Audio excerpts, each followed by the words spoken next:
बिस्मिल्लाहिर्रहमानिर्रहीम। Class ninth physics के chapter wise MCQs हैं।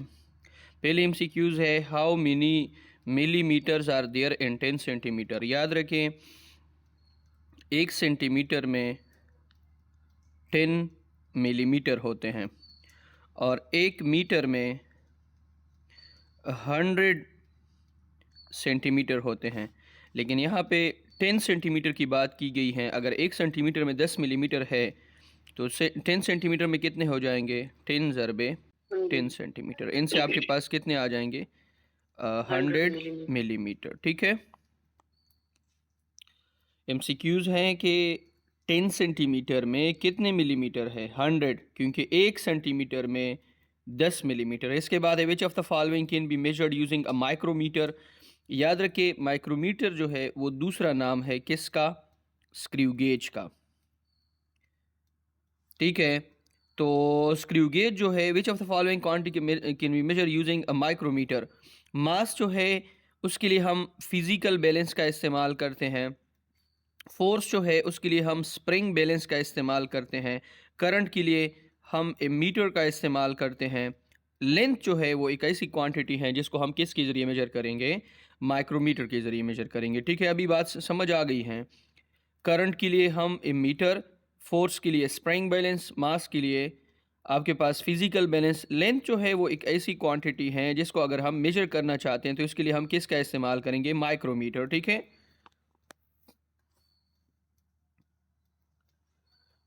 The instrument best measure the internal diameter of A pipe. अब पहले आप ये समझ लें कि पाइप जो है उसका इंटरनल डायमीटर क्या होता है, एक्सटर्नल डायमीटर क्या होता है। वो लाइन जो हम पाइप का जो अंदर वाला जो एरिया होता है उसके ऊपर से पास करें और वो उसके सेंटर के ऊपर से भी पास करें, ये आपके पास इंटरनल डायमीटर है।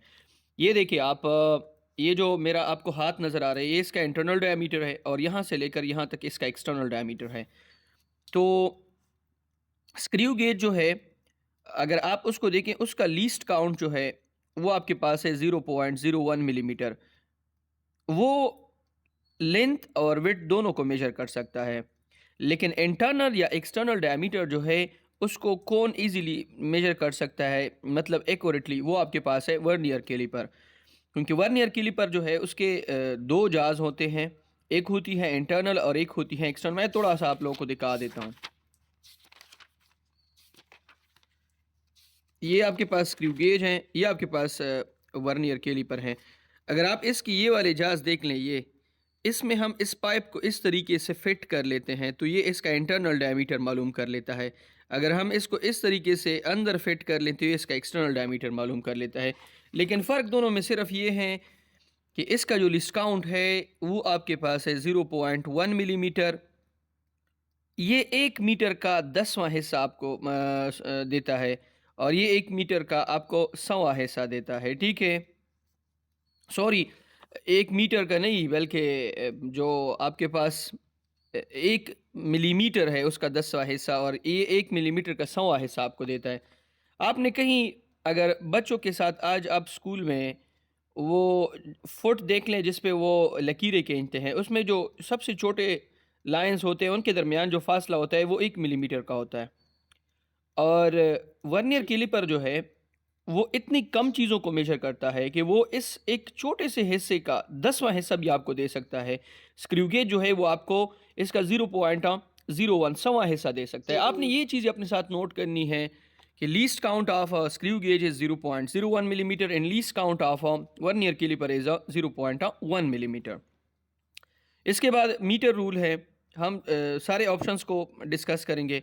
मीटर रूल जो है वो आपके पास एक डिवाइस है जो लेंथ मेजर करती है। स्क्रू गेज भी लेंथ मेजर करती है, मीटर रूल भी लेंथ मेजर करती है, वर्नियर कैलिपर। लेकिन फ़र्क सिर्फ इसकी किस में है? लीस्ट काउंट में। और इसमें एक चीज़ जो इनसे एक्स्ट्रा है वो है कि ये डायमीटर इंटरनल और एक्सटर्नल को भी मेजर कर सकती हैं। Least count of metre rule जो है वो आपके पास 1 मिलीमीटर के बराबर है।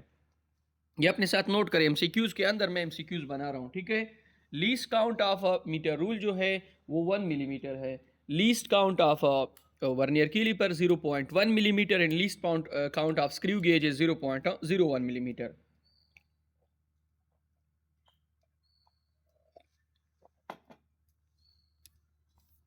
इसके बाद आपके पास है which prefix represent largest value. अब हम एक एक को लिखेंगे। Mega 10⁶, giga 10⁹, peta 10 mega giga 13 यहाँ पे मिस है, ये 10⁻15 है, ये 10⁻18 है।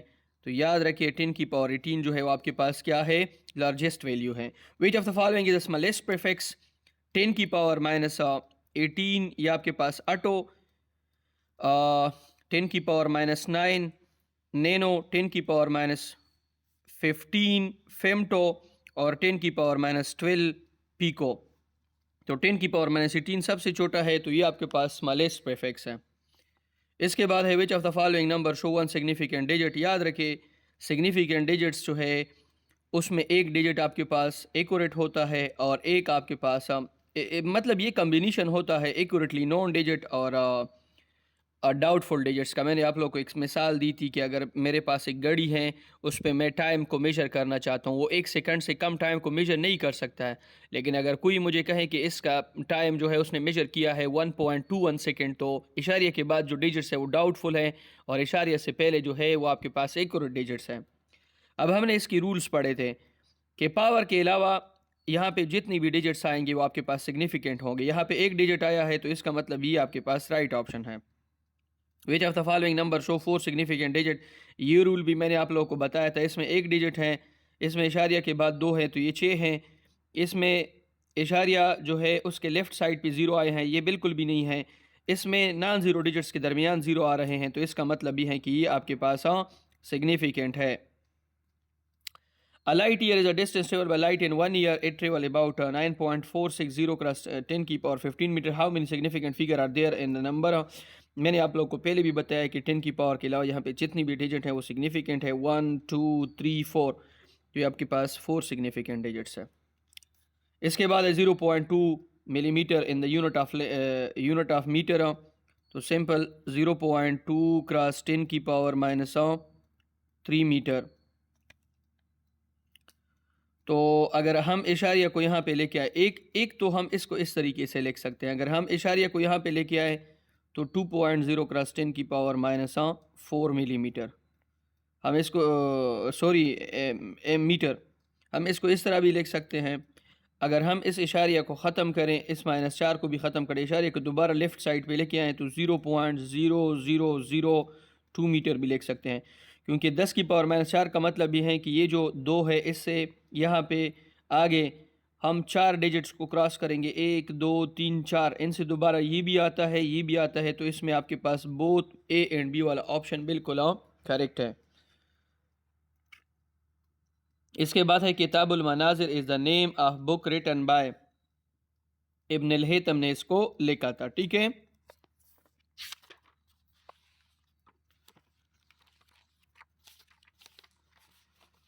अब इसके बाद आपके पास है नंबर 2 एक्सरसाइज। इसमें अगर ये देखें, इसमें ये ग्राफ है ना, जो ग्राफ इस तरह का आ जाए स्पीड की रिलेटेड, ये आपको 0 स्पीड देगा। ये मैंने आप लोगों को बताया था, ये यूनिफॉर्म स्पीड और ये डिक्रीजिंग। इसको हम एक टच देंगे इंशाल्लाह सबको।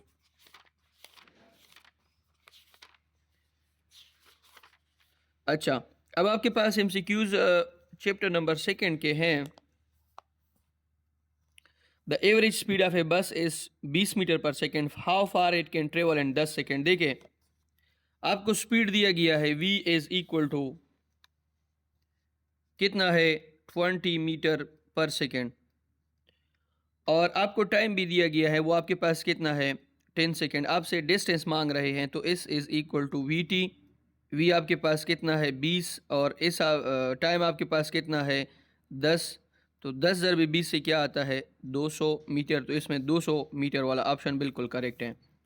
अ truck accelerate uniformly from 15 metre पर सेकेंड टू 20। 15 इसकी इनिशियल वेलोसिटी है, 20 इसकी फाइनल वेलोसिटी है, और टाइम इसका दिया गया है 5 सेकेंड। हमसे क्या मांग रहे हैं एक्सेलरेशन। तो ए is equal to V F minus we I divided by delta T. V आपके पास कितना है 20, वी आपके पास कितना है 15, और टाइम आपके पास कितना है 5।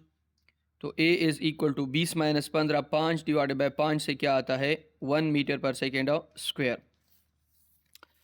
इसके बाद आपके पास है a car moving along a straight line at 20 meter per second undergoing acceleration of 4 meter per second square after 2 seconds its speed will be dash। हमें कह रहे हैं a car moving along a straight line at 20 meter per second। हमारे पास एक गाड़ी है, ठीक है, जिसकी इनिशियल स्पीड आपके पास है 20 मीटर पर सेकेंड। अंडरगोइंग एक्सेलरेशन, और एक्सेलरेशन उसने जो कवर की है वो है 4 मीटर पर सेकेंड स्क्वायर, और इसने जो टाइम लिया है वो आपके पास है 2 सेकेंड। हमसे फाइनल वेलोसिटी मांग रहे हैं, तो आपके पास बहुत ही सिंपल है। आप क्या करेंगे, V F is equal to V I plus A T. V F is equal to V I आपके पास कितना है 20, ए आपके पास कितना है 4, टी आपके पास कितना है 2, तो we F is equal to के 20 प्लस 4 दूणे 8, 20 प्लस 8 28 मीटर पर सेकेंड। तो ये वाला ऑप्शन इसमें करेक्ट है। A bird begin to accelerate at a constant of 0.3। हमें एक्सेलरेशन दिया गया है 0.3 मीटर पर सेकेंड स्क्वायर का। फॉर टाइम जो है वो आपके पास 3 सेकेंड है। It's change in velocity.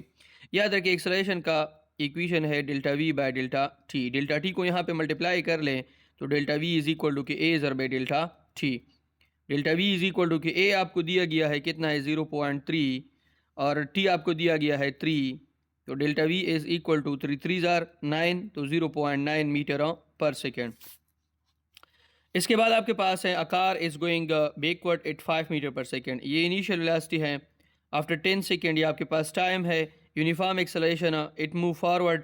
Acceleration हमें दिया गया, सॉरी हमें कह रहे हैं कि एक मोटर कार पीछे जा रही थी 5 मीटर पर सेकेंड के साथ, फिर वो आगे चली गई 10 मीटर पर सेकेंड के साथ। इस दौरान उसने टाइम लिया है 10 सेकेंड का। आप मुझे एक्सेलरेशन बता दें तो ए is equal to V F minus we I divided by delta T.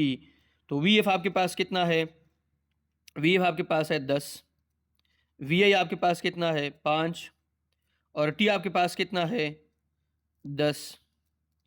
तो ये 10 माइनस 5 से क्या आता है 5 डिवाइडेड बाई 10, इनसे आता है 1/2, इनसे आता है 0.5 मीटर पर सेकेंड स्क्वायर। तो ये वाला ऑप्शन जो है वो आपके पास बिल्कुल करेक्ट है। The slope of distance time graph, ये आपके पास एक साइड पे हमने डिस्टेंस लिया, एक टाइम लिया है, बीच में जो लाइन है दिस इज स्लोप। स्लोप जो है अगर उसको हम फाइंड करेंगे वो आपके पास बराबर आ जाएगा y divided by x. Y पे आपके पास s हैं और x पे आपके पास t हैं, तो s बाई टी हमारे पास किस चीज़ के बराबर है v के, तो ये हमें स्पीड देगा। The area under speed time graph, अब ये जो हमारे पास एरिया आ रहा है, एरिया का फार्मूला है लेंथ ज़रबे width. Area is equal to length आपके पास कौन है s है और वेट आपके पास कौन है t है। तो एरिया अंडर स्पीड, सॉरी यहाँ पे स्पीड टाइम ग्राफ है, तो यहाँ पे आप स्पीड ले लें v और यहाँ पे आप टाइम ले लें, ये आपके पास एरिया नज़र आ रहा है।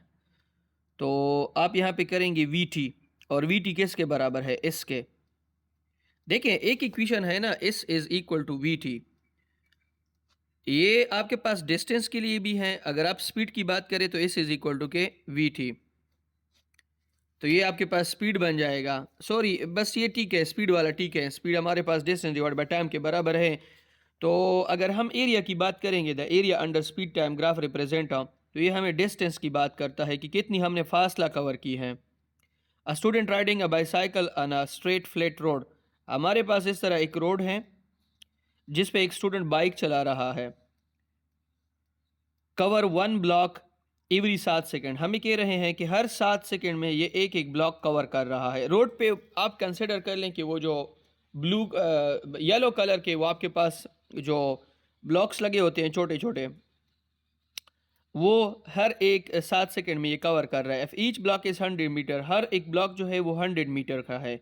हमें कह रहे हैं कि ही इज़ ट्रेवलिंग डैश। याद रखिए उसका जो स्पीड है वो आपके पास क्या है कांस्टेंट है, और उसकी जो वेलोसिटी है वो भी अगर डायरेक्शन सेम है तो कांस्टेंट है। तो बोथ ए एंड बी वाला ऑप्शन आपके पास क्या है ठीक है। मैं आपको कह रहा हूं कि आप लोग जा रहे हो, हर 100 मीटर का फासला आप लोग 7 सेकंड में कवर कर रहे हो, तो इसका मतलब ये है कि आप लोगों की वेलोसिटी और स्पीड दोनों यूनिफॉर्म है। You drop a rock from a bridge to the river below when the rock is fallen 4 metre. देखिए आपके पास ये इस तरह एक ब्रिज है, नीचे पानी बह रहा है। आपको कह रहे हैं कि हर 4 सेकंड में आप एक एक का पत्थर जो है उसको छोड़ रहे हो। तो अल्हम्दुलिल्लाह। तो आप मुझे बताएं, इस the rock continue there free fall separation. याद रखें, अगर आप हर 4 सेकंड के बाद एक पत्थर छोड़ रहे हो तो इसका मतलब यह है कि जो पत्थर है उनके दरमियान फासला सेम रहेगा। इसके बाद हम जाते हैं थर्ड जो आपके पास एक्सरसाइज है। कोई मसला हो तो बताएं। नो सर, सब ठीक है। अच्छा, इसके बाद आपके पास है a 30 kg mass is supported from a rope. ये आपके पास एक रस्सी है, उसमें यहाँ पे कोई मास लगा है। मास आपके पास है 30 kg। Such is a tension in the rope is equal to weight. ऊपर की जो फोर्स है वो टेंशन होगी। रस्सी में हमेशा जो भी फोर्स होती है वो टेंशन होती है। चाहे आप दोनों आपस में इसको पकड़ ले, दोनों की तरफ टेंशन होगी। चाहे आप इसमें किसी चीज़ को सस्पेंड कर लें। हमें कह रहे हैं कि एक रस्सी में हमने एक मास को सस्पेंड किया है, एक उसका टेंशन है और एक उसका क्या है, वेट है। दोनों आपस में बराबर है तो t is equal to M g. Weight बराबर एम जी की, तो यहाँ पे टेंशन वेट के बराबर है। तो हमें कह रहे हैं कि आप मुझे फोर्स बता दें। एम आपको दिया गया है 30, जी आपके पास है 9.8। तो 30 ज़रबे इशारिया यहाँ से ख़त्म कर ले, अटन में तकसीम 10। ये इसके साथ कैंसल, 8 तिया 24, 2 हासिल, 9 तिया 27, 27 और 2 29, 294 न्यूटन इसका राइट आंसर है। Force needed to produce an acceleration of 10 metre per second न बॉल ऑफ मास 0.5 kg। हमें मास दिया गया है 0.5 kg, एक्सेलरेशन भी दी गई है 10 मीटर पर सेकंड स्क्वायर। हमसे फोर्स मांग रहे हैं। F is equal to m a. M आपके पास है 0.5 और ए आपके पास है 10। तो F इज़ इक्वल टू इशारिया को ख़त्म करें, 5 तकसीम 10 ज़रबे 10, ये और ये आपस में कैंसल, तो इनसे आपके पास 5 न्यूटन आएगा। अब ball a collide with a ball b. आपके पास दो बॉल हैं, ये आपके पास ए हैं और ये आपके पास बी हैं। A ball a collide with ball b which is at rest. ये जो बॉल हैं ये आपके पास रेस्ट में है, ये आपके पास मोशन में है, ये इसकी तरफ इस तरह जा रहा है। After the collision which of the following condition is not possible. ये जब इसके साथ टकराता है तो इसमें कौन सी कंडीशन पॉसिबल नहीं है। Ball a come to rest and ball b start moving. ये पॉसिबल है कि ये बॉल खुद रेस्ट में आ जाए, ये मोशन में हो जाए जब इसको ये धक्का देगा। Both balls are moving in the same direction, ये भी पॉसिबल है कि दोनों एक डायरेक्शन में चले जाएं। Both balls move in opposite direction, ये भी पॉसिबल है कि दोनों अपोजिट में चले जाएं। बोथ बॉल्स एट रेस्ट, ये आपके पास इम्पॉसिबल है कि जैसे ही वो टकरा जाएं दोनों रेस्ट में चले जाएं। This is impossible. What is the mass of a car that is travelling with velocity of 20 metre पर सेकेंड वेस्ट। हमारे पास इस तरह है कि north south east west. What is the mass of a car that is travelling with velocity of 20 metre पर second towards west. एक गाड़ी जो है वो वेस्ट की तरफ जा रही है, उसकी वेलोसिटी आपके पास कितनी है, 20 मीटर पर सेकेंड। एंड द मोमेंटम, इसका जो मोमेंटम है वो भी दिया गया है 22,000 kg। हमें कह रहे हैं कि आप इसका क्या निकाल दें, मास निकाल दें। तो बहुत ही सिंपल फार्मूला है, P is equal to m v. M निकाले, M is equal to P divide by V। P आपके पास कितनी है 22,000, V आपके पास कितनी है 20, ये इसके साथ कैंसल, तो ये आपके पास 11। M is equal to 1100 kg। An object at Earth is taken to the moon should have dash। हमारे पास एक ऑब्जेक्ट है जो ज़मीन पर है, इसको हम कहाँ पे लेके गए हैं, मून पे।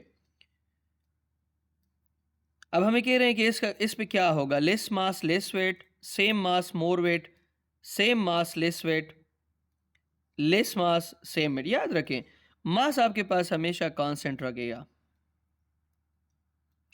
वेट बराबर है एम जी के, तो मून पे जी कम हो जाएगा तो वेट भी कम हो जाएगा। तो ये वाला ऑप्शन ठीक है कि same mass less wait. The unit of coefficient of friction. Coefficient of friction कल मैंने आप लोगों को समझाया था, उसका फार्मूला था mu is equal to f divided by f. ये फ्रिक्शन है, ये नॉर्मल फोर्स है। तो ऊपर भी न्यूटन, नीचे भी न्यूटन, न्यूटन और न्यूटन कैंसिल, इसका कोई यूनिट नहीं है। It is no unit because it is the ratio between similar quantity. Centripetal acceleration for an object of mass 1 kg moving with a 6 metre per second a circle of radius 3 metre. हमें कह रहे हैं कि अगर आपके पास एक body circle में घूम रही है, उसका मास 1 kg है और उसकी स्पीड जो है वो आपके पास है 6 मीटर पर सेकंड और इसका जो रेडियस है वो आपके पास 3 मीटर है। तो आप मुझे सेंट्रीपिटल फोर्स का बता दें। ये आपके पास सर्कल है, इसमें ये मास 1 kg है, ये आपके पास रेडियस है, वेलोसिटी भी दी गई है। तो फार्मूला है F C is equal to के M square divide by are. तो F C is equal to M आपके पास कितना है 1, वी आपके पास कितनी है 6 का स्क्वायर डिवाइड बाय 3। तो F C is equal to 6 के 36 तक सी में 3 एन से क्या आता है 12। तो 12 न्यूटन इसके ऊपर नहीं यार, इसने सेंट्रीपिटल एक्सेलरेशन मांगी है। तो a c is equal to के minus v square divide by are. तो वी आपके पास कितनी है 6 का स्क्वायर डिवाइड बाई आर आपके पास कितना है 3। तो 36 तक सी में 3 एन से आपके पास क्या आएगा 12। How many times the centripetal force will increase if the mass of moving body with uniform speed in a circle is double? Centripetal force is directly proportional to mass. अगर मास डबल होगा तो centripetal force भी आपके पास क्या हो जाएगा double. Which of the following force can act as a centripetal force? Tension force, अगर मैं रस्सी जो है उसमें किसी चीज़ को घुमा रहा हूँ तो इस केस में tension force as a centripetal चार करेगी, काम करेगी। ये आपके पास एक रोड है, उसमें इस तरह गाड़ी को मैं क्या कर रहा हूँ घुमा रहा हूँ, तो सेंटर से इसके ऊपर एक फोर्स लगेगी सेंट्रीपिटल फोर्स, और यहाँ पे जो फ्रिक्शन है वो उसको हेल्प करेगी, मतलब यहाँ पे फ्रिक्शन फोर्स वर्क करेगी सेंट्रीपिटल फोर्स। ये आपके पास अर्थ है, ये आपके पास मून है, मून अर्थ के इर्द गिर्द घूम रहा है, तो यहाँ पे ग्रेविटेशनल फोर्स वर्क कर रही है सेंट्रीपिटल फोर्स। कोई भी चीज़ अगर सर्कल में घूम रही है, अगर रस्सी में है तो वहाँ पे टेंशन फोर्स वर्क कर रहा है सेंट्रीपिटल। अगर वो रोड पर मोड़ है, मोड़ में गाड़ी घूम रही है, तो वहाँ पे फ्रिक्शन फोर्स वर्क कर रहा है सेंट्रीपिटल फोर्स। अगर वो दो मासेस है, जैसे कि सन है, अर्थ है, अर्थ जो है वो सन के ऊपर घूम रहा है, तो इस केस में ग्रेविटेशनल फोर्स वर्क कर रहा है सेंट्रीपिटल फोर्स। तो ऑल ऑफ दीज वाला ऑप्शन ठीक है।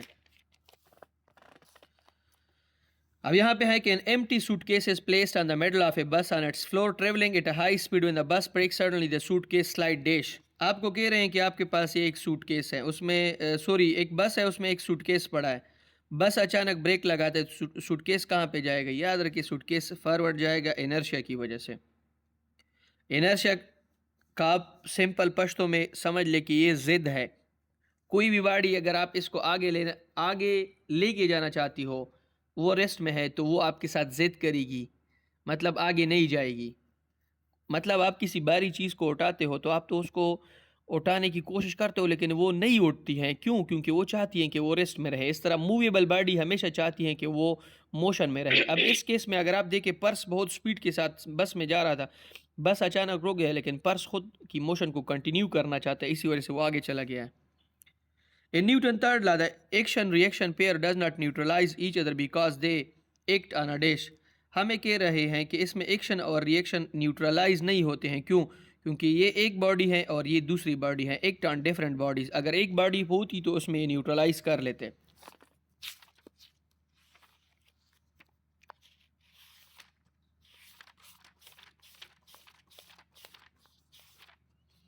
अब आपके पास है chapter number 4, conventionally anti clockwise star is taken is dash. ये आपके पास एक घड़ी है, ये 12 बजे का टाइम है, ये 3 है, ये 6 है, ये आपके पास 9 है।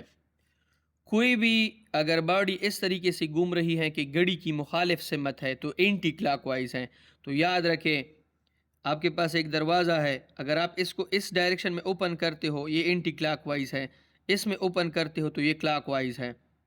आपके घर में एक रेंच है, आप उससे नट खुलवा रहे हो, अगर रेंच को आप इस डायरेक्शन में घुमा रहे हो तो एंटी क्लॉकवाइज है। अगर रेंच को आप इस डायरेक्शन में घुमा रहे हो तो एंटी क्लॉकवाइज है, इस डायरेक्शन में। अगर इस डायरेक्शन में घुमा रहे हो तो क्लॉकवाइज है। तो conventionally anticlockwise torque is taken as a, anticlockwise को हम हमेशा पॉजिटिव लेते हैं, पॉजिटिव लेते हैं एंटी क्लॉकवाइज। अगर घड़ी की सिमत में कोई चीज़ घूम रही है तो उसको हम लेते हैं negative. A door require a minimum torque of 80 newton metre. एक दरवाज़ा है, उसके लिए कम से कम टार्क 80 न्यूटन मीटर चाहिए। In order to open, what is the minimum distance of the handle from the hinge if the door is to be pulled with a force of not greater than 100? Force हमें दिया गया है 100 Newton का। आपके पास इस तरह एक दरवाज़ा है, यहाँ पे हैंडल लगा है, उस पर फोर्स लग रही है 100 न्यूटन, और इसको हम इस तरीके से घुमा रहे हैं 80 न्यूटन मीटर के साथ। हमें कह रहे हैं कि ये फासला कितना होगा। तो बहुत ही सिंपल है, tau is equal to r cross f. यहाँ से आर निकाले, आर इज़ इक्वल टू के टा डिवाइड बाय एफ। और टा आपके पास कितना है 80, एफ आपके पास कितना है 100। ये और ये कैंसल, 10 को ख़त्म करिए, ऊपर इशारा लगाए तो 0.8। Two children are balanced on opposite side of seesaw. If one children lead inward toward the pivot, her side will dash. ये भी मैंने आप लोगों को बड़ा डिटेल में समझाया था। दो बच्चे हैं, अगर एक सीसा पे दोनों इस तरह बैठे हैं, एक यहाँ पे एक यहाँ पे, अगर इस में से एक अंदर की तरफ झुक जाए तो उसका साइड क्या करेगा, राइज करेगा। A body in equilibrium must not peak, ये भी मैंने समझाया था कि वो एक्सेलरेशन इसमें नहीं होगी अगर वो इक्विलिब्रियम में है। The torque on uniformly rotating fan blade of the length 0.5 metre. याद रखिए कोई भी चीज़ अगर यूनिफॉर्म है उसमें कोई टार्क प्रोड्यूस नहीं होगी, 0 newton. A force of 100 newton is applied perpendicularly at 0.5 metre. हमें कह रहे हैं कि ये आपके पास एक रॉड है, कोई भी चीज़ है, उसमें फोर्स लग रही है कितनी, 100 न्यूटन परपेंडिकुलरली एटा। इसका जो आर है वो आपके पास कितना है, 0.5 मीटर।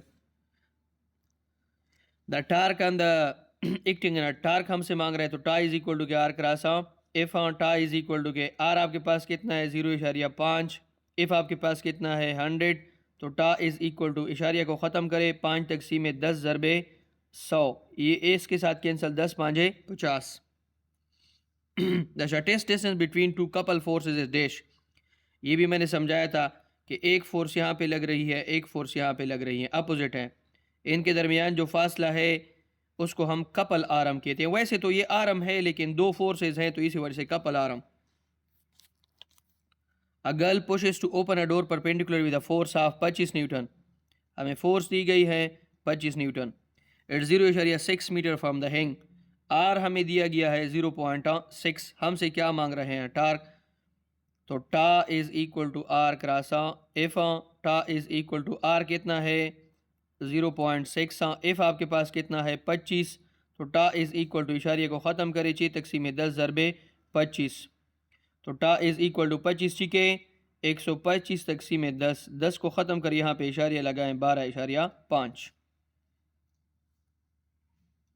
सॉरी यहाँ पे मैंने लिखा है ये इस तरह नहीं आता है, इसको कट करें, यहाँ पे आपके पास 5 आ जाएगा, 5 2 आ जाएगा, 2 5 10, 5 5 25, 5 की 30 तक़सीम में 2 से आपके पास आता है 15।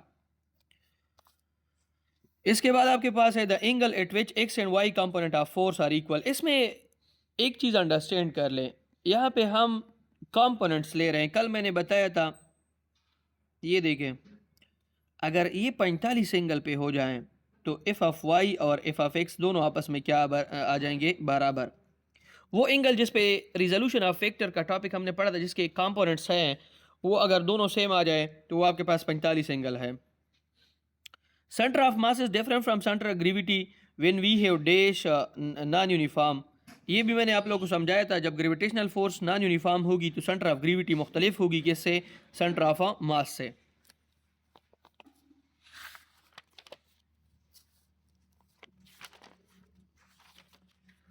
इसके बाद है two masses are separated by distance r. हमें कह रहे हैं कि दो मासेज हैं, दोनों के दरमियान फासला जो है वो आपके पास कितनी है, आर है। If both masses are double, इसको अगर मैं 2m कर लूँ और इसको भी 2m कर लूँ, पहले m थे अब 2m हो गए। The force of the interaction between the two masses change by factor of dash. हमें कह रहे हैं कि फोर्स कितना इंक्रीज होगा, तो फोर्स फार्मूला है G m1 m2 divided by r square. हमने तो इसको डबल किया है, ये 2m है, ये भी 2m है, तो F इज इक्वल टू 2 दूणे 4, तो ये 4 दफ़ा इंक्रीज हो जाएगा। The radius of earth is, ये अपने साथ नोट करें, याद रखें ये फार्मूला, रेडियस ऑफ अर्थ 6.4 ज़रबे 10 की पावर 6, ये आपने याद रखना है। This is mass of earth 6 ज़रबे 10 की power 24। The SI unit of gravitational constant, यहाँ से जी निकालेंगे तो जी आपके पास बराबर आ जाएगा F R square divided by m1 m2। यहाँ पे एफ की यूनिट आपके पास कितनी है, न्यूटन, आर की यूनिट मीटर स्क्वायर, की जी डॉट की जी से क्या आता है, की जी square. What is the mass on a planet Mercury of an object that weighs 84 Newton on the earth surface? हमें कह रहे हैं कि आपके पास एक प्लेनेट है मरकरी, आपके पास एक प्लेनेट है mercury. What is the mass of the planet Mercury of an object that weighs 84 Newton on a earth surface? हमसे मास मांग रहे हैं, उसका वेट दिया गया है, तो W is equal to mg, m is equal to W divided by g। Mass तो कांस्टेंट है, मास तो कांस्टेंट है ना, वो चाहे मरकरी पे हो चाहे वो अर्थ पे हो, तो हम यहाँ से निकालेंगे m is equal to W दिया गया है वो है 784, और g आपके पास कितना है 9.8। जब आप ये करोगे तो इससे तकरीबन आपके पास आ जाएगा 80।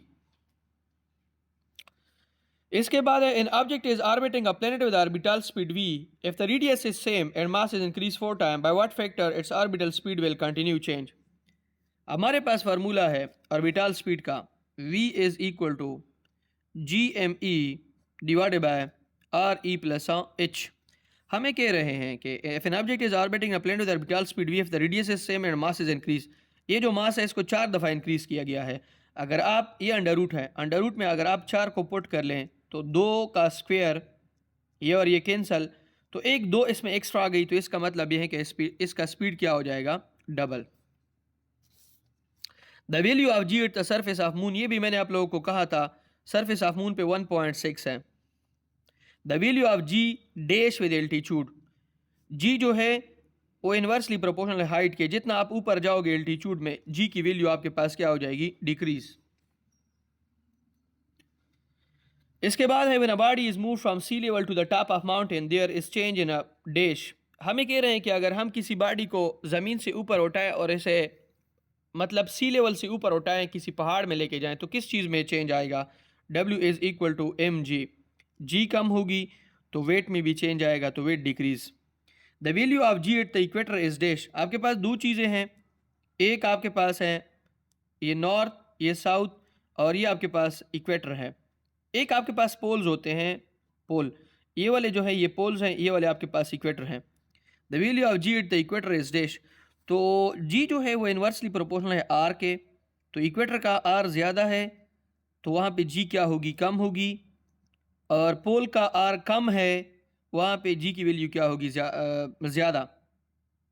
तो value of ji at the equator, equator पे क्या है, स्मॉलर एट द पोल्स। देखें, इक्वेटर पे जी कम, पोल पे जी ज़्यादा, ठीक था। जी सर। अब हम चैप्टर नंबर 6 के एमसीक्यूज करेंगे। We are very close to the MCQs जो हमने है, इंशाल्लाह हम ख़त्म कर लेंगे। Work done will be zero when the angle between force and displacement is dash.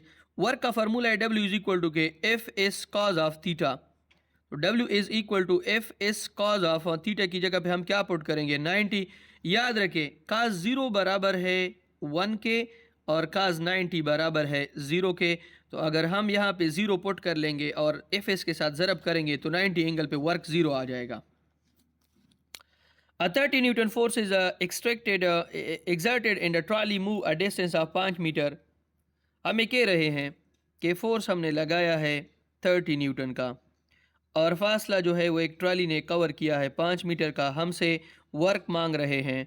तो याद रखें W बराबर है एफ एस के W इज इक्वल टू के F कितना है 30 और ये आपके पास कितना है 5, 30 5 है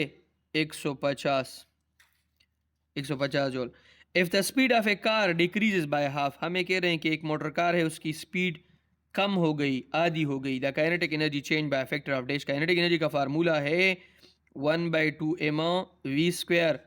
1/2 m v की जगह पे v डिवाइडेड बाय 2, यहाँ पे स्क्वायर पुट कर लें तो kinetic energy is equal to के 1/2 m v²।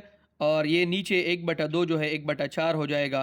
तो इसका मतलब यह है कि काइनेटिक एनर्जी 4 दफ़ा डिक्रीज हो जाएगी 1/4। An object of mass 10 kg is left vertically through height of 5 metre. Mass आपके पास है 10 kg, हाइट आपके पास है 5 metre. The gravitational potential energy, हमसे पोटेंशियल एनर्जी मांग रहे हैं। तो पोटेंशियल एनर्जी का फार्मूला है mgh। Potential energy is equal to के m आपके पास कितना है 10, g आपके पास कितना है 9.8, h आपके पास कितना है 5। तो potential energy is equal to के 10 ज़रबे इशारिया को ख़त्म करें 98 तकसीम 10 ज़रबे 5, ये और ये आपस में कैंसिल, 98 ज़रबे 5 कर ले, इनसे आता है 490। If the petrol engine 20 joule of useful work for every 100 joule of energy, formula है एफिशिएंसी इज इक्वल टू के आउटपुट एनर्जी इनपुट एनर्जी ज़रबे 100%। हमें ये कह रहे हैं कि हमें ये आउटपुट दे रहा है 20 जूल का, इनपुट हमने दिया है इसको 100 जूल का, और यहाँ पे 100% है, ये और ये आपस में कैंसल, इनसे आता है 20, तो 20%। Kilowatt hour is the unit of dash, हम याद रखें हमारे पास एक फार्मूला है E is equal to PT। इसमें P आपके पास पावर है जो आपको दिया गया है किलो में, किलोवाट में, और टाइम आपके पास दिया गया है आवर में। तो E आपके पास एनर्जी है और ये फार्मूला किसका है, एनर्जी का है, यूनिट है। 1 हार्स पावर, याद रखिए ये बराबर है किसके, 746 वाट के।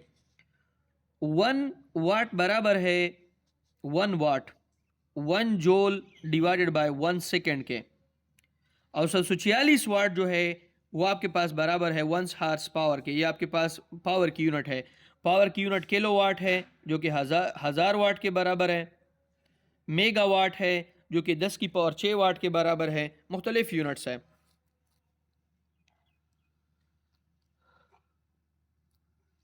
इसके बाद आपके पास है Hera weighting 500 newton takes 90 second. Hera एक लड़की है जिसका वेट है 500 न्यूटन और वो टाइम ले रही है 90 सेकेंड का, और वो एक पहाड़ पर चढ़ रही है जिसकी हाइट 18 मीटर है। हमसे क्या मांग रहे हैं, पावर। तो पावर का फार्मूला है W divided by T। W आपके पास वर्क है वो बराबर है F.H divided by T।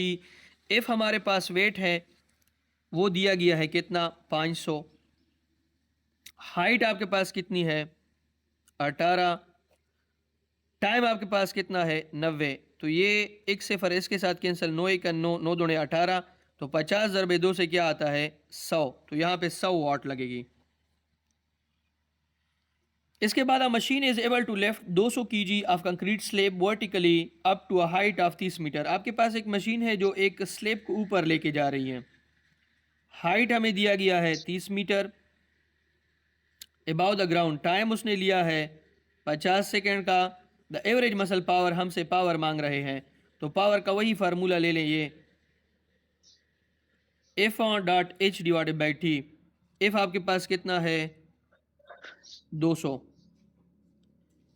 H आपके पास कितना है 30, और T आपके पास कितना है 50। ये इसके साथ कैंसल, 5 1 5, 5 4 20, तो 40 ज़रबे 3 से क्या आता है 120। सर बस दोनों काफी दे। काफ़ी दे जी सर स्कूल तक। सही था, ओके था। चैप्टर नंबर 7 या unit number 7 properties of matter. इसके एक्सरसाइज के MCQs हैं। पहली MCQs है a container having volume of 6 metre cube. एक कंटेनर है जिसका वॉल्यूम है 6 metre cube with liquid having density आपके पास है 30 kg पर metre cube. The mass of fluid हमसे क्या मांग रहे हैं, मास। तो आपके पास फार्मूला है rho is equal to M divided by V. अगर एम आप निकाल लें तो M is equal to rho we.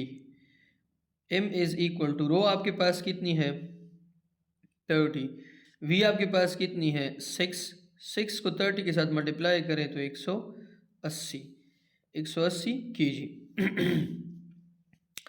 Liquids and gases are collectively categorize as, liquid और गैसेस को कलेक्टिवली हम क्या कहते हैं, fluids. Which of the following can not be use to measure pressure. याद रखिए एटीएम जो है, पास्कल जो है, मिली बार जो है, इस सारे को हम प्रेशर के लिए इस्तेमाल करते हैं, लेकिन केजी पर मीटर क्यूब को यूज नहीं करते हैं।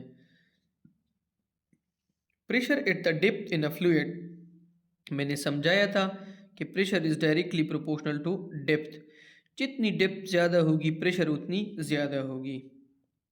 The unit used for pressure in weather map is, weather map में जो यूनिट यूज़ होती हैं वो आपके पास होती है बार। कौन सी यूनिट होती है, bar. A rock weight 25.7 newton in air and 21.8 newton in water, what is the buoyant force of water. हमें कह रहे हैं कि आपके पास इस तरह एक रॉक है, जब वो हवा में होता है तो उसकी जो वेट है वो आपके पास 25.7 होती है, लेकिन जैसे ही वो पानी में चला जाता है तो इसकी वेट 21.8 होती है। तो हमारे पास जो बायंड फोर्स है वो आपके पास बराबर है weight in air minus weight in a water. तो F B is equal to 25.7 minus 21.8। तो F B is equal to 25.7 21.8। यहाँ पे आप एक लेके आए 17, 17 से 8 निकाले 9, यहाँ पे 4, 4 से 1 निकाले 3, 3.9। Which of the following object submerge in water experiences the largest magnitude of buoyant force. याद रखिए जिसका वॉल्यूम जितना ज़्यादा होगा, volume is density is inversely proportional to volume, जिसका वॉल्यूम ज़्यादा होगा उसकी डेंसिटी कम होगी। डेंसिटी कम होगी, अगर पानी में आप उसको डुबोगे तो उसके ऊपर बायंट फोर्स ज़्यादा होगा। तो 1 kg helium balloon. The unit of strain, strain की यूनिट आपके पास कौन सी है, तो स्ट्रेन जो है उसकी यूनिट आपके पास है, स्ट्रेन जो है उसकी यूनिट आपके पास है, स्ट्रेन आपके पास बराबर है delta L divided by L. ऊपर की जो क्वांटिटी है और नीचे की जो क्वांटिटी है दोनों सेम है, इसकी कोई यूनिट नहीं है। Young modulus is measured in units of dash. Young modulus का फार्मूला है stress divided by strain. Stress बराबर है फोर्स पर यूनिट एरिया के। स्ट्रेन आपके पास बराबर है आपके पास delta L divided by L के। ये ऊपर चला जाएगा। वाई इज, इसकी तो कोई यूनिट नहीं है, अभी मैंने आपको बताई है। इसकी यूनिट है न्यूटन पर मीटर स्क्वायर और ये आपके पास बराबर है पास्कल के। Force per unit area newton per metre square, this is equal to pascal.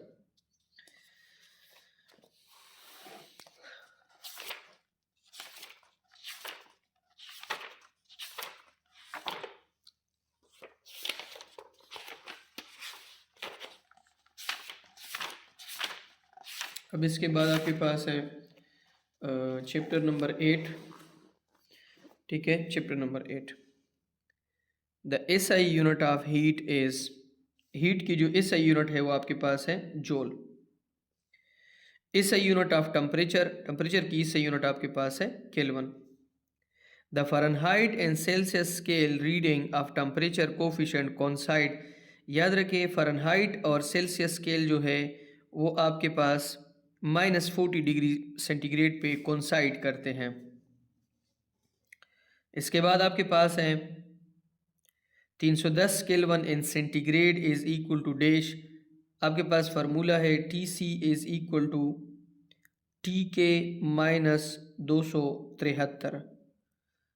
तो T C is equal to T K आपको केल्विन में दिया गया है 310 माइनस 273, ये आपके पास बराबर आता है 37 के।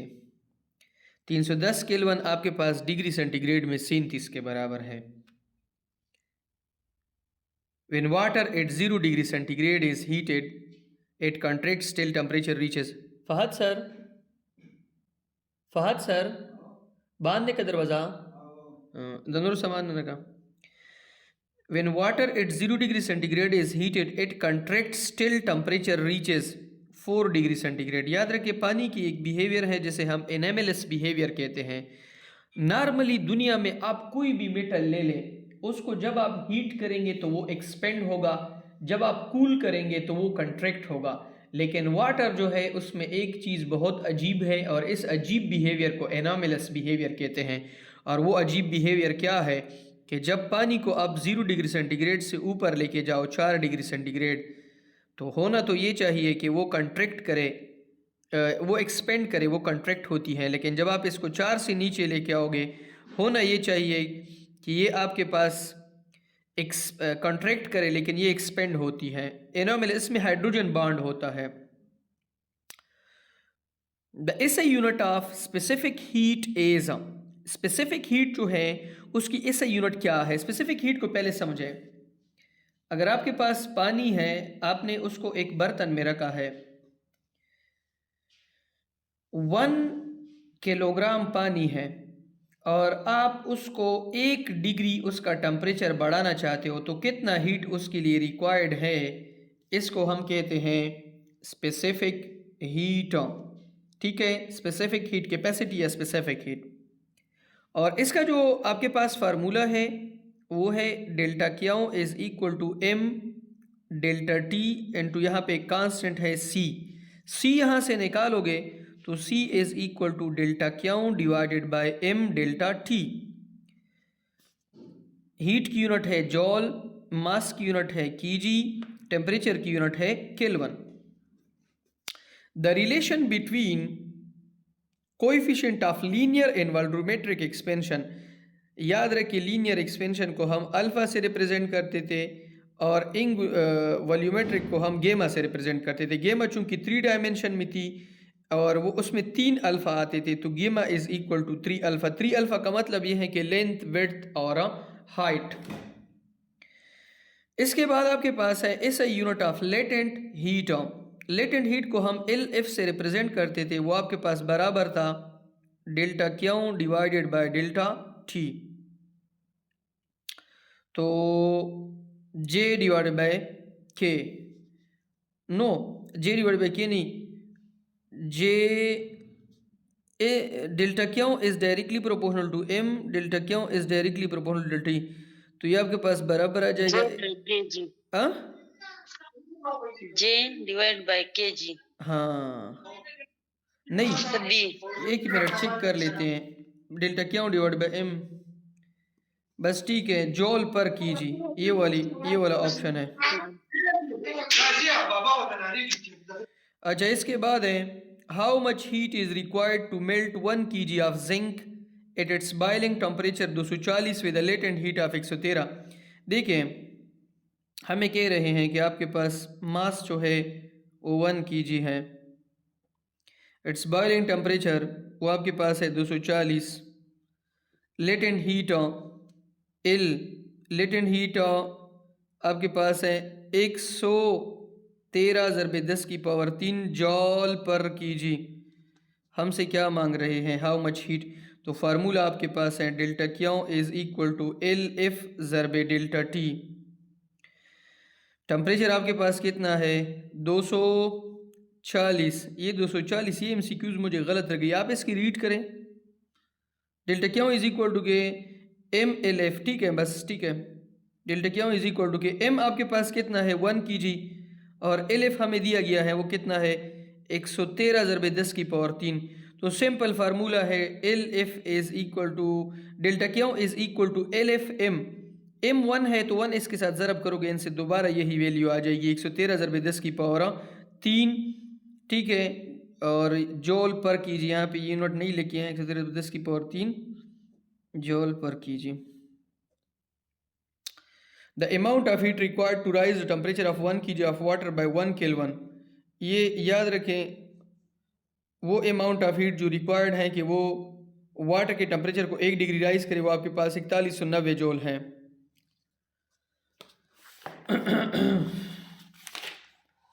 अब लास्ट चैप्टर है, उसके MCQs हैं।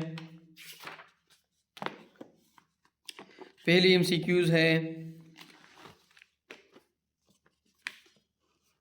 विच of the following is a best heat conductor, copper best है। Identical cubes of following material are kept in a room at the same temperature, which will feel coldest by touching them।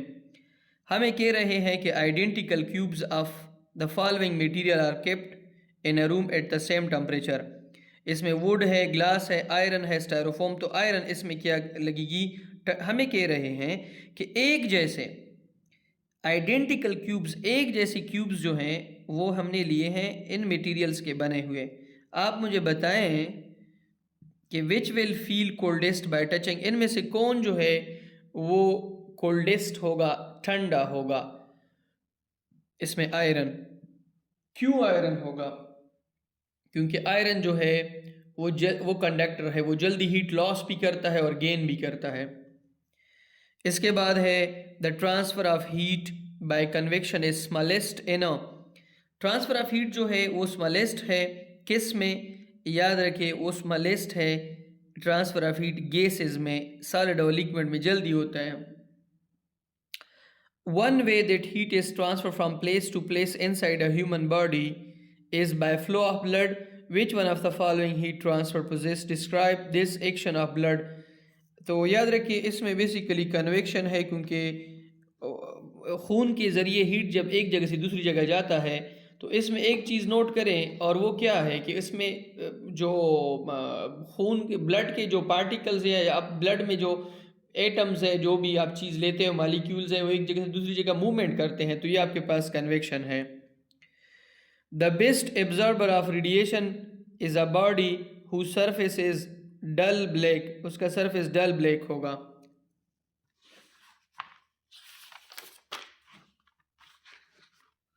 The mode of transfer of heat which does not require any material medium is called radiation।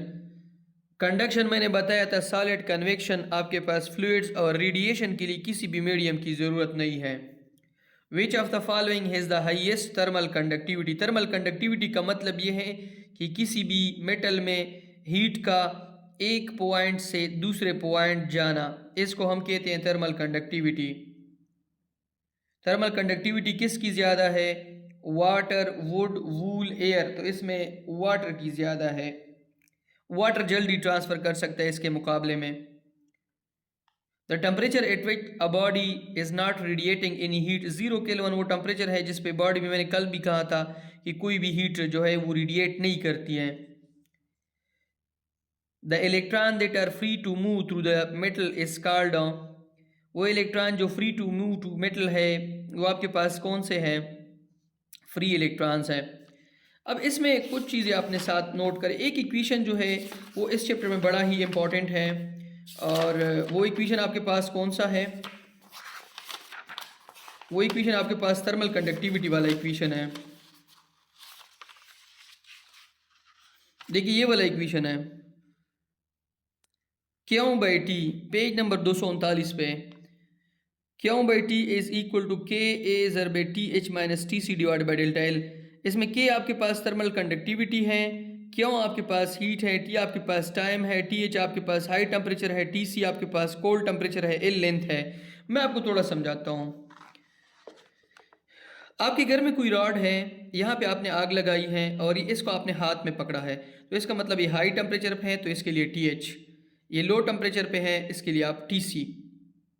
Heat यहाँ से लेकर यहाँ तक आ रहा है तो इसका length आपके पास क्या है, एल है, और इसकी जो एरिया है वो आपके पास ए है, और इसमें कितना हीट जो है वो 1 सेकंड में पास हो रहा है, this is called heat flow rate. और ये डिफरेंट मटेरियल के लिए आपके पास डिफरेंट है।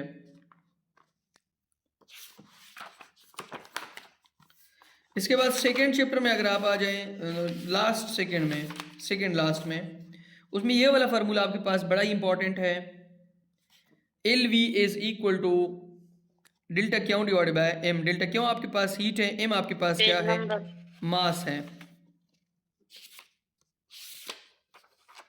Sir, page number page number आपके पास है 220। इसके बाद पीछे आ जाएं 220 से 216 पे आ जाएं, तो इसमें ये वाला फार्मूला आपके लिए बड़ी इंपॉर्टेंट है, C is equal to delta Q divide by M delta T. और ये MCQs जो है, specific heat of water 4190 joule, ये भी आ सकती हैं, ये इंपॉर्टेंट है। C is equal to delta Q into M delta T.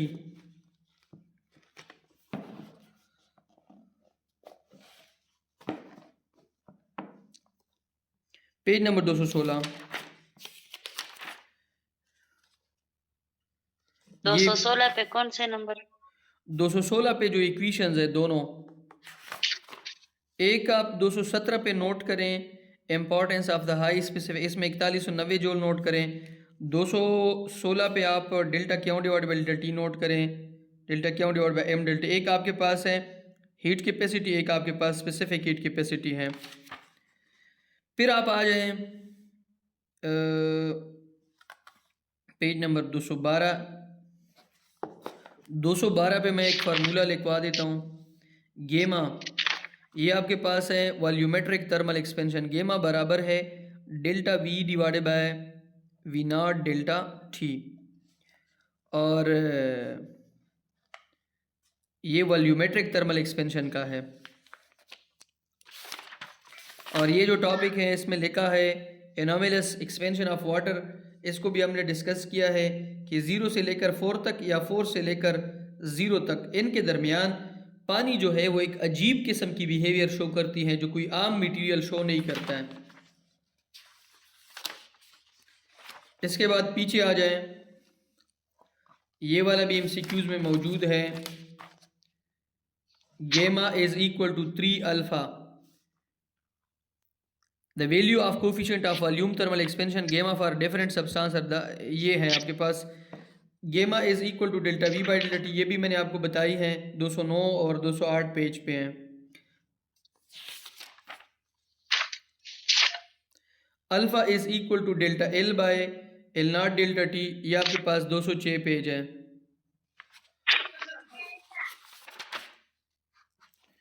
और ये फार्मूले भी बड़े इंपॉर्टेंट हैं, इधर देखें 205 पेज पे यहाँ पे लिखा है T K is equal to T C plus 273।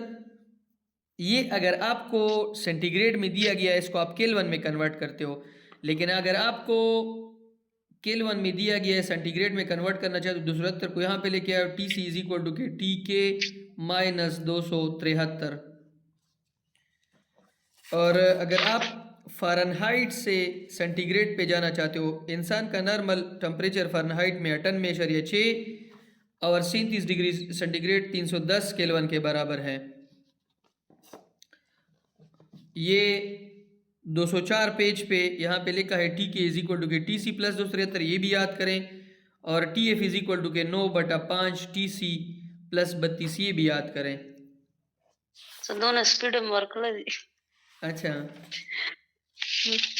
ठीक है, स्लो में हो जाता हूँ।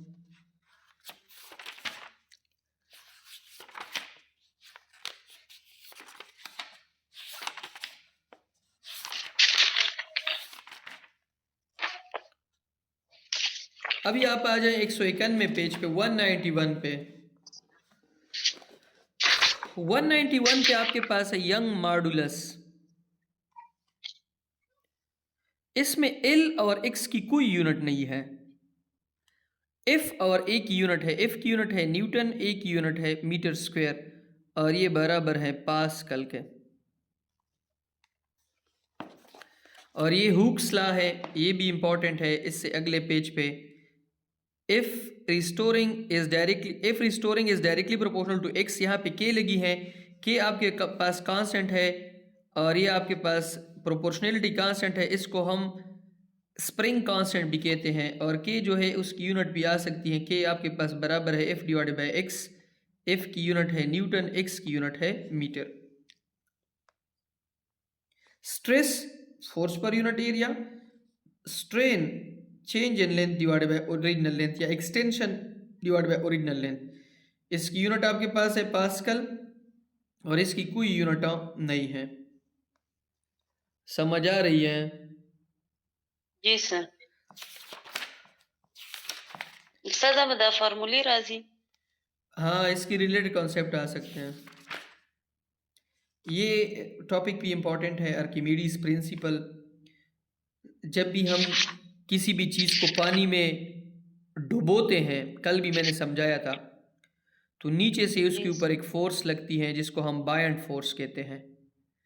और अगर आप किसी चीज़ को पानी में डबो रहे हो तो पानी ऊपर जाएगी और इस पाइप के थ्रू नीचे आएगी। इसमें जितना पानी यहाँ पे डिस्प्लेस होगा, अगर आप इसका वेट मालूम कर ले तो ये आपके पास बायंट फोर्स के बराबर होगा। फर्ज करें कोई इंसान पानी में डूब रहा है और हम ये मालूम करना चाहते हैं कि नीचे से पानी उसके ऊपर कितना फोर्स लगा रहा है, तो हम इसके लिए आर्किमिडीज प्रिंसिपल का इस्तेमाल करेंगे। आप लोगों ने इसको उर्दू में सुना होगा, टीचर्स इनको अर्शमीदस प्रिंसिपल कहते हैं। ये भी आपके पास इंपॉर्टेंट है, P is equal to rho G H. ये भी मैंने आपको समझाया था कि pressure is directly proportional to density, height and gravity.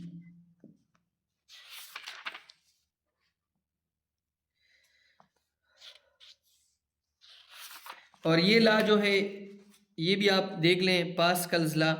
Pascal ला हमें क्या कहती है कि जब भी आपके पास फ्लूइड पर आप किसी एक साइड पर फोर्स एक्सर्ट करते हो तो वो सारे साइड्स में इक्वली डिस्ट्रीब्यूट हो जाता है।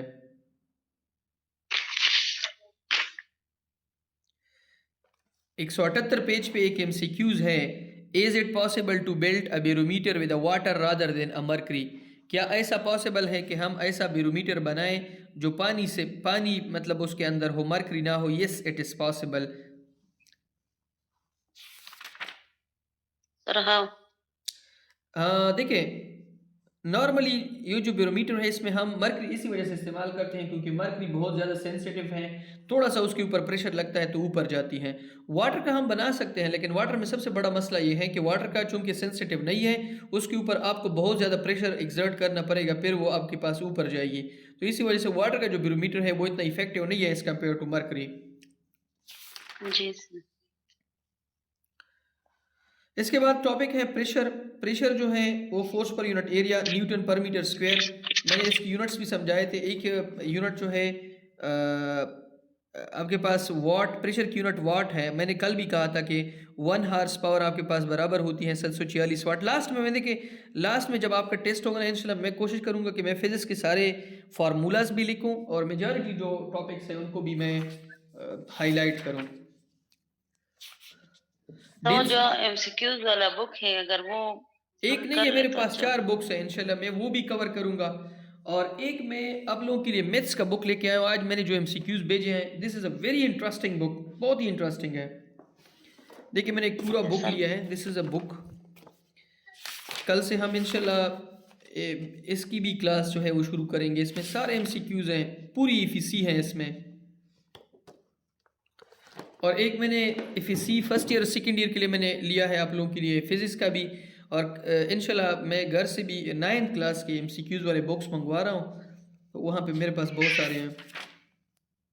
अभी टाइम बहुत है, आप लोगों ने टेंस नहीं लेना है, ठीक है? अच्छा नहीं नहीं, डोंट। अगर टेंशन आप ज़्यादा लेंगे तो इसका तो कोई फ़ायदा नहीं होगा। हाँ सॉरी, मैंने वहाँ पे गलत लिखा है, ये प्रेशर का यूनिट है, मैंने लिखा है पावर का यूनिट है। पावर की यूनिट वाट है और 1 हार्स पावर आपके पास 746 वाट के बराबर होता है। Page number 165।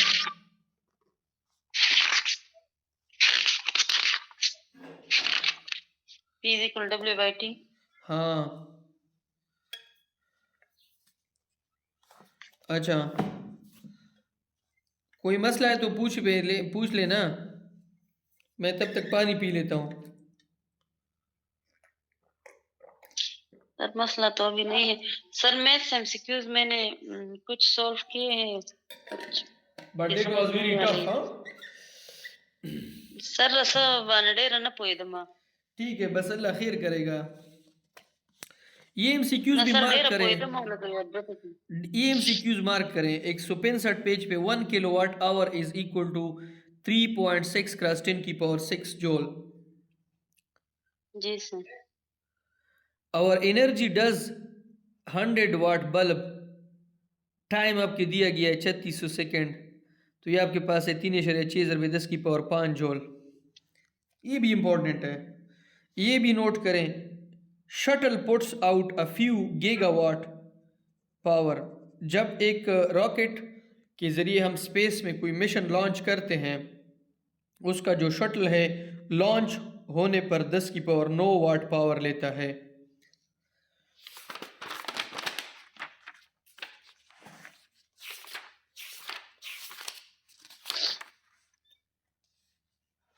ये एमसीक्यूज भी नोट करें। E is equal to M C square, कि अगर आपके पास 50 kg मास है तो वो कितनी एनर्जी प्रोड्यूस करेगा? 4.5 × 10 की power 18। E is equal to M C square.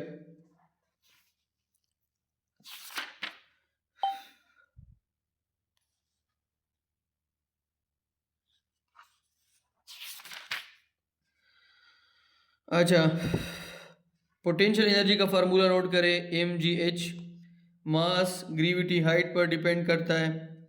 और ये भी नोट करें, कभी कभी एमसीक्यूज में आएगा कि energy of various subject and phenomena. Big bang के वक्त कितनी एनर्जी प्रोड्यूस हो गई थी? 10 की पावर 68 वाट, 68 जूल। 1 kg यूरेनियम 4 × 10 की पावर 13 जूल। 1 ton TNT। ये सारे आपने अपने साथ नोट कर लें, ठीक है? ये एक लिस्ट है। काइनेटिक एनर्जी का फार्मूला है 1/2m² NC_V² निकालना है। This is 1/2m²। V² इसमें ज़्यादा चेंज लेके आता है। Magnetar on December 27, 2004 astronomer observed. ये भी नोट करें।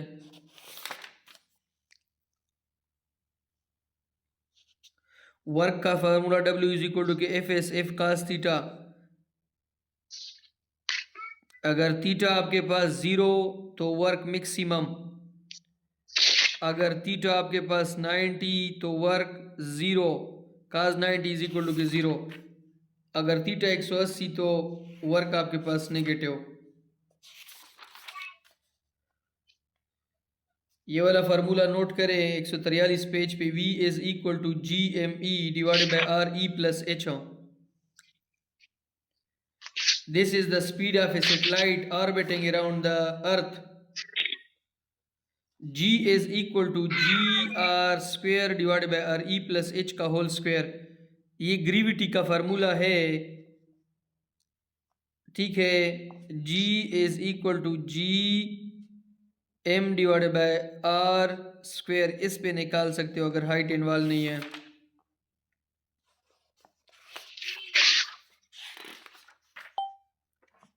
ग्रेविटी अर्थ पर 9.8,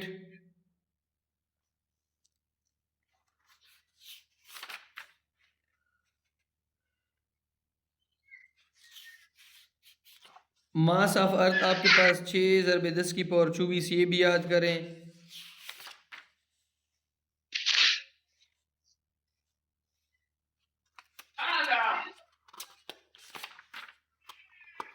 हाँ, law of universal gravitation Newton third law को ओबे करता है।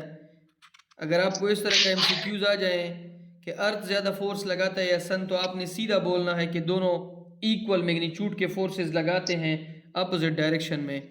ये भी एमसीक्यूज में आ सकता है कि ग्रेविटेशनल फोर्स को किस अपैरेटस के ज़रिए फाइंड किया गया था? Torsion balance. किसने फाइंड किया था? कैवेंडिश ने।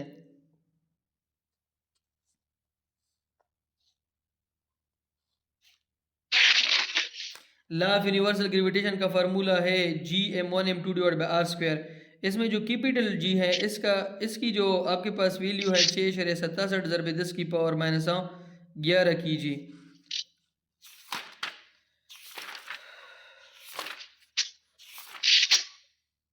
ये वाले फार्मूले अपने साथ नोट करें, 106 पेज पे आ जाएं। Theta is equal to tangent inverse F of Y divided by F of X, और यहाँ पे अगर आपने एफ निकालना है तो F of X square plus F of Y square, this is Pythagoras theorem. This formula is use for the finding the angle theta and this one is use for the magnitude of the forces, the components.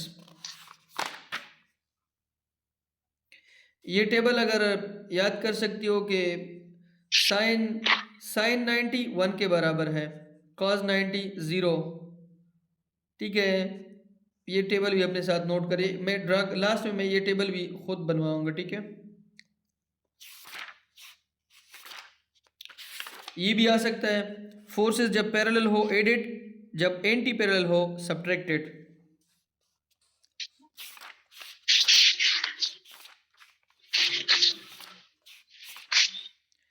अब इसके बाद आ जाओ page number 90 पे।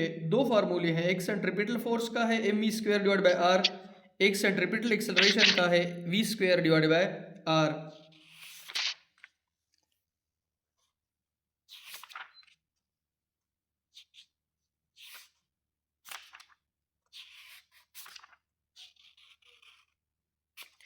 Methods of reducing friction, इससे MCQ आ सकता है by polishing, lubricating, ball bearings, तीनों, ऑल ऑफ देम।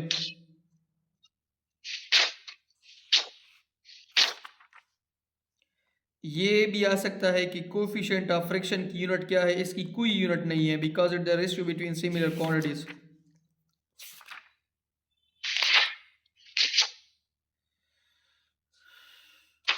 ये भी आ सकता है कि वेलोसिटी में नेगेटिव साइन क्यों आता है, this is a recoil velocity with which the gun move in a backward direction.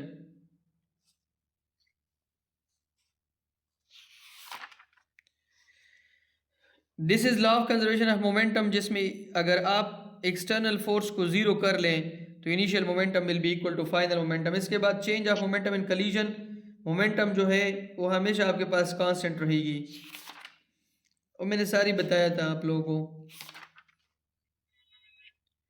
Newton second line term of momentum delta P bye delta T, ये भी आ सकता है पेज नंबर 71। आप अपने साथ फार्मूलों की एक लिस्ट बनाओ, ठीक है। Momentum P is equal to M E, weight W is equal to M G.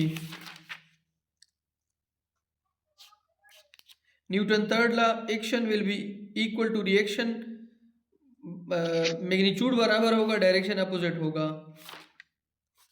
Newton second law, F is equal to ma, a is directly proportional to F and a is inversely proportional to m।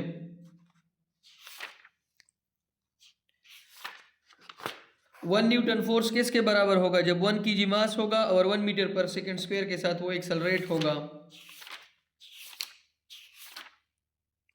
ये तीनों equations है, V F is equal to की V I plus G T, H is equal to की V I T plus half G T square, page number 54। 2gh is equal to कि vf square minus va square। These are the equation for free fall। Free fall का मतलब यह है कि a को g पर replace कर लो, acceleration को s को h पर रिप्लेस कर लो।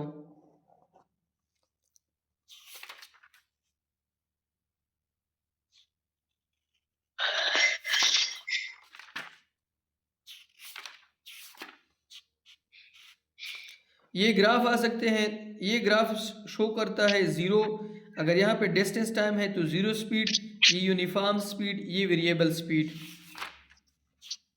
ग्राफ में ये वाली जो लाइन है ये स्लोप है, और ये जो डॉटेड डॉटेड लाइन है ये आपको एरिया देते हैं।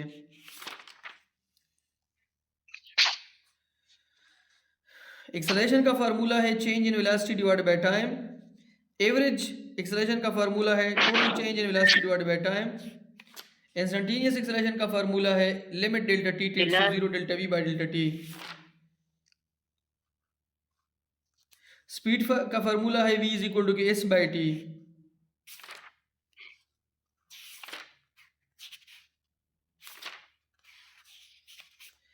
वेक्टर को दो तरीकों से रिप्रेजेंट करते हैं, symbolic representation, graphical representation. Graphical में ये आपके पास एरो का हेड डायरेक्शन देता है, टेल आपके पास, टेल और हेड के दरमियान जो लेंथ है वो आपको मैग्नीट्यूड देता है। कोऑर्डिनेट सिस्टम दो तरह के हैं, एक आपके पास कार्टेशियन कोऑर्डिनेट सिस्टम है, एक आपके पास ज्योग्राफिकल कोऑर्डिनेट सिस्टम। ज्योग्राफिकल में नॉर्थ साउथ ईस्ट वेस्ट होता है, इसमें X X prime Y Y prime.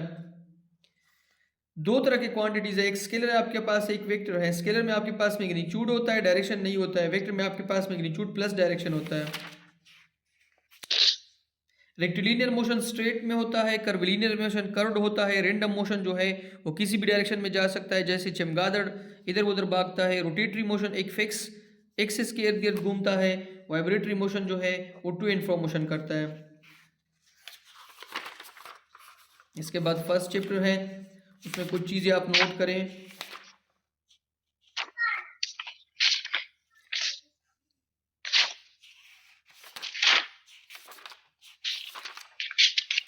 ये आप नोट करें, least count of vernier caliper 0.1 millimetre. और इससे आप आगे जाएं, least count of screw gauge 0.01 millimetre. 01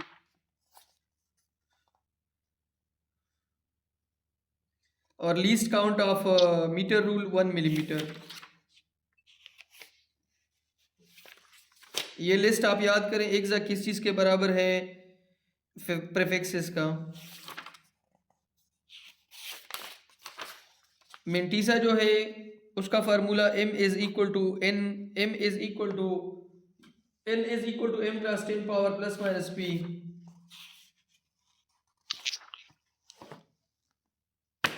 this is the end. हमने इसको डिटेल में पढ़ा था, अभी हमने थोड़ा सा इसको रिवाइज कर लिया है। अल्हम्दुलिल्लाह खत्म।